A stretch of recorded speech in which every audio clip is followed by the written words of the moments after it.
एक स्थूल शरीर जो आप ये देख रहे हैं, ये यहीं छूट जाता है और इसकी गति हो जाती है। अगर गाड़ भी दिया जाए तो भी जल तत्व जल में, वायु तत्व वायु में, आकाश तत्व आकाश में, अग्नि तत्व अग्नि में, पृथ्वी तत्व पृथ्वी में, अगर जला दिया जाए तो इसकी गति यही होती है अंतिम।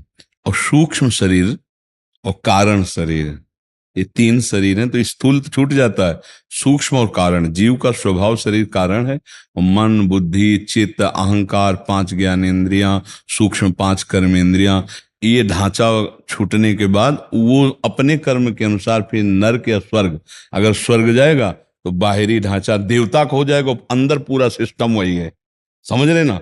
नर्क जाएगा तो बाहरी ढांचा यातना देख हो जाएगा, अंदर पूरा सिस्टम वही, दुख सुख का भोग। ऐसे ही जैसे हम तुम्हें उदाहरण से बताते हैं कि जब आप स्थूल शरीर सैया में पड़ा होता है तो आप स्वप्न देखते हैं अच्छा या बुरा, तो ये शरीर तो पड़ा होता है, लेकिन अगर पिटाई हो रही तो कष्ट का अनुभव होता है ना, स्वप्न में भय लगता है ना। अगर सुखद होता है तो सुख लगता है कि नहीं लगता। तो सुख दुख दोनों का अनुभव करने वाला स्वाप्निक देह कुछ मिनट कुछ घंटे के लिए होता है, और ये स्थूल शरीर सोया हुआ है, इसका तो भान भी नहीं होता कि हमारा एक शरीर स्थूल सोया हुआ है, लेकिन उस समय हम सुख दुख भोगते हैं ना। ठीक ऐसे शरीर छूटने के बाद वो नरक का दुख, स्वर्ग का सुख, या जैसा उसका कर्म उसके अनुसार दुख सुख उसको भोगना पड़ता है। समझ पा रहे हैं आप?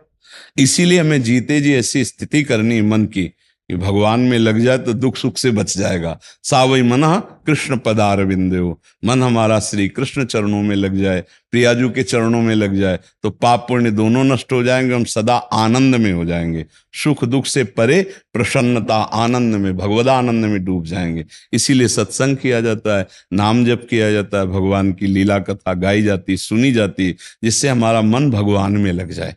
भगवान में लग गया काम बन गया, और मन अगर पाप में लगा तो दुर्गति, थोड़ा पुण्य किए तो स्वर्गात फिर जन्म ले, और भगवान में लग गया तो सदगति हो जाती है। समझ गया?